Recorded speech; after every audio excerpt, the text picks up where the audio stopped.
Almost every day, we are told that Islamist terrorism has nothing to do with Islam. Muslims are peaceful and tolerant people and have nothing whatsoever to do with terrorism. Al-Qaeda's cause is not Islam. ISIL is not Islamic. And we are told that Muslims reject the extremists. The overwhelming majority of Muslims reject that interpretation of Islam. It's very important for us to align ourselves with the 99.9% of Muslims who are looking for the same thing we're looking for. But is it true that 99.9% of Muslims don't support extremism?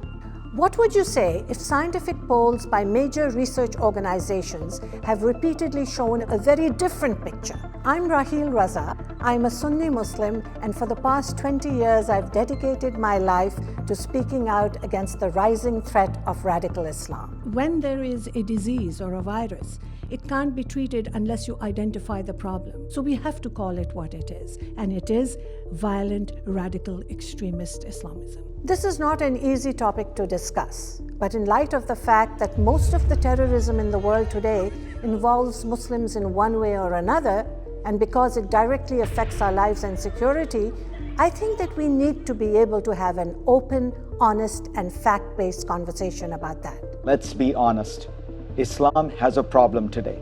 There is a cancer of extremism within Islam today. This is not a conversation about Islam.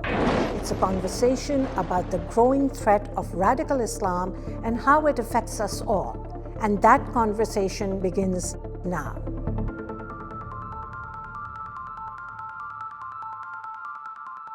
Our society has evolved to a point where we can have a civilized debate about almost anything. Anything except what may be the most important issue of our time, the rise of radical Islam. Liberals somehow feel worried that they're going to be called racist if they criticize people of the Muslim faith. This fear of being called a racist has caused many people to act against their better judgment, and it may have even cost innocent lives. At least 14 killed, another 17 wounded. It happened in San Bernardino, a city. In San Bernardino, California, 2 Muslim terrorists who had pledged allegiance to ISIS killed at least 14 people. Inside Farouk's house, police found a virtual bomb-making laboratory with smokeless powder and remote-control cars. But a few weeks before the attack, some neighbors apparently noticed suspicious activity but didn't call the police. Why? That man that we interviewed said he never said anything because he didn't want to be seen as racially profiling. Did political correctness cost people their lives? It's hard to say for sure, but we do know that it's become harder and harder to speak about these things without being told we are racist. Freedom of speech, freedom to practice any religion you want without fear of violence. These are liberal principles that liberals applaud for.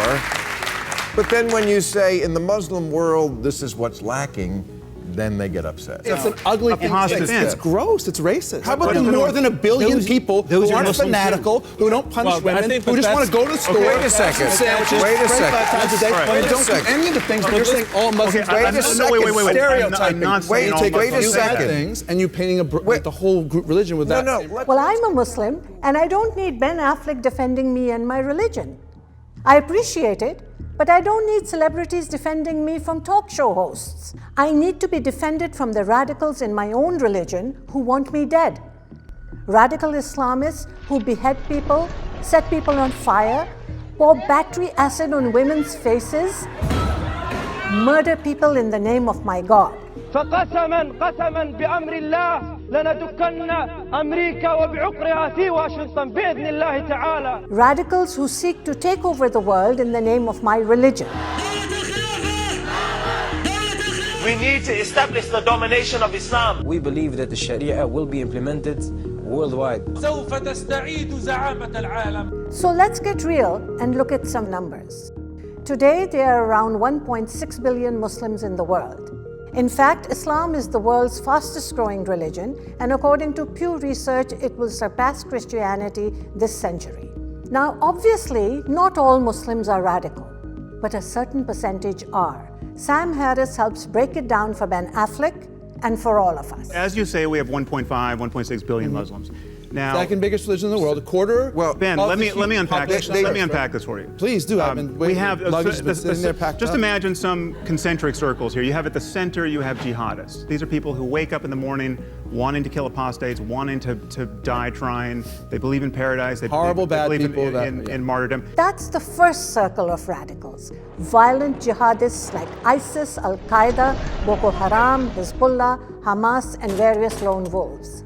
These are the jihadists who murder people in San Bernardino, Texas, Paris, London, Delhi, Jerusalem, Ottawa, Madrid, Nairobi, Boston, and of course, New York.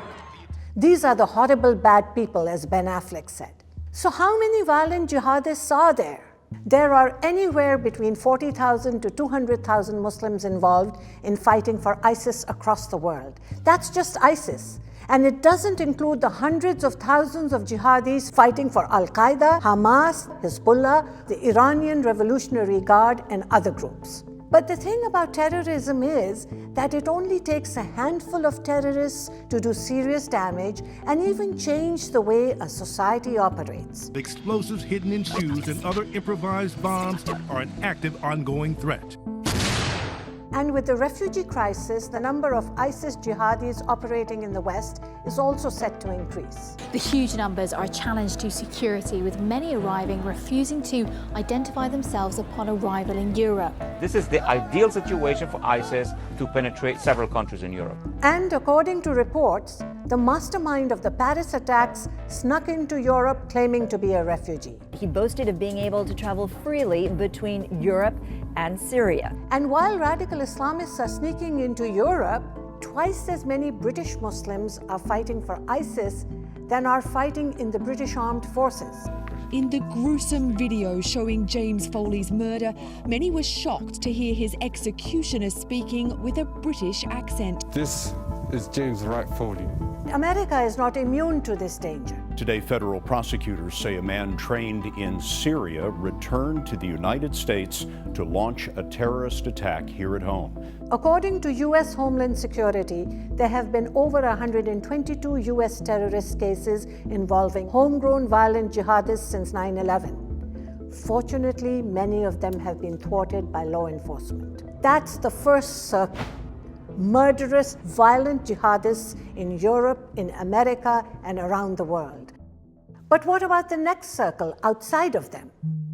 Outside of them, we have Islamists. These are people who are just as convinced of martyrdom and paradise and wanting to foist their religion on the rest of humanity, but they want to work within the system. They're not going to blow themselves up on a bus. They want to change governments. They want to use democracy against itself. Islamists want many of the same things as the jihadists. It's just that their tactics differ.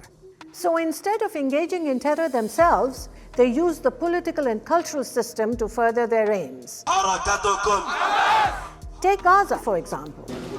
In 2006, Palestinians voted Hamas into power. Hamas is a radical terrorist group that used democracy to gain legitimacy and political power. Also included in this circle are a large percentage of Egyptians who in 2012 elected the Muslim Brotherhood into power. Egypt has a new president this evening, Mohammed Morsi, a member of the Muslim Brotherhood. The Muslim Brotherhood was formed in Cairo in 1928. It's known as the progenitor of modern political Islam and has a stated goal of establishing a global caliphate or Islamic state run in accordance with Sharia law. Morsi wants to impose Islamic law, limit the rights of women. His party is not pro-American. Now, while the Muslim Brotherhood is primarily a political organization, it has spawned many terrorist groups around the world, including Al-Qaeda, Hamas, and others. Although distinct from the groups we just described, there is an organization here in North America called CARE, which the Department of Justice said is or was a member of the U.S. Muslim Brotherhood. CARE presents itself as a moderate civil rights group representing the interests of Muslims in America. Yet, when you look a little closer, many disturbing things start to emerge. A controversial American Muslim group is facing new charges of ties to Islamic terrorism. The United Arab Emirates has just listed CARE as a terrorist organization. ISIS and Al-Qaeda are also on that list. And in the United States, CARE was named as an unindicted co-conspirator in a major terror funding trial. Groups like CARE try to silence people like myself and others who dare to speak out about radical Islam. Case in point, a film that I was in featuring 9 women who spoke out against barbaric treatment of women by radical Islamists got shut down. Why would CARE want to silence this film? That's what they do.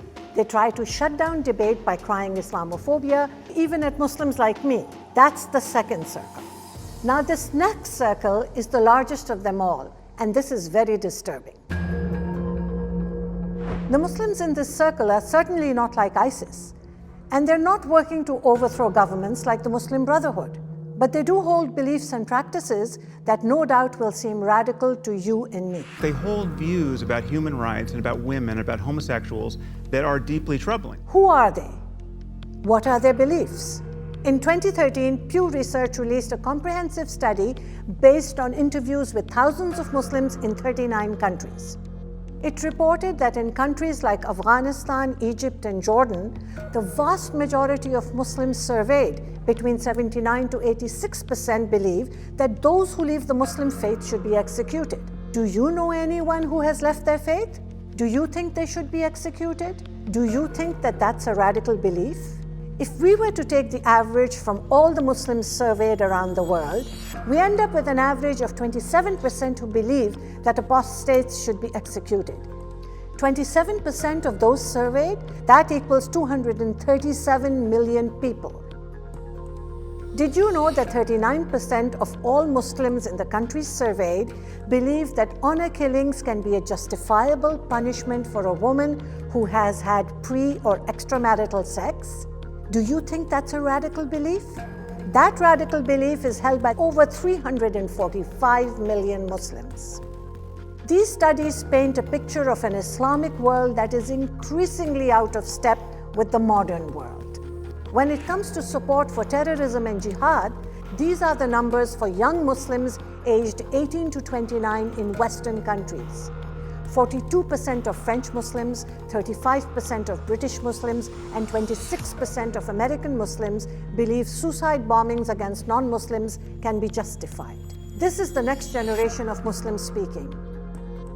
A majority of Muslims surveyed, 53%, said they want Sharia or Islamic law to be the law of the land in Muslim majority countries. Of those who said they want Sharia to be the law of the land, over 52% said they support whippings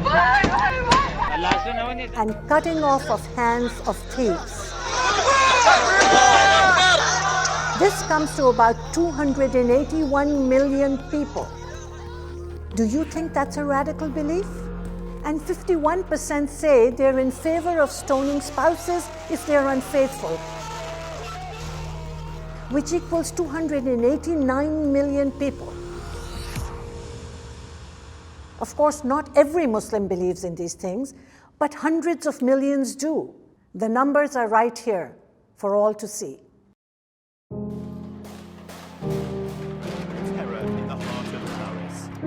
It's time for an honest conversation about one of the most important issues of our time.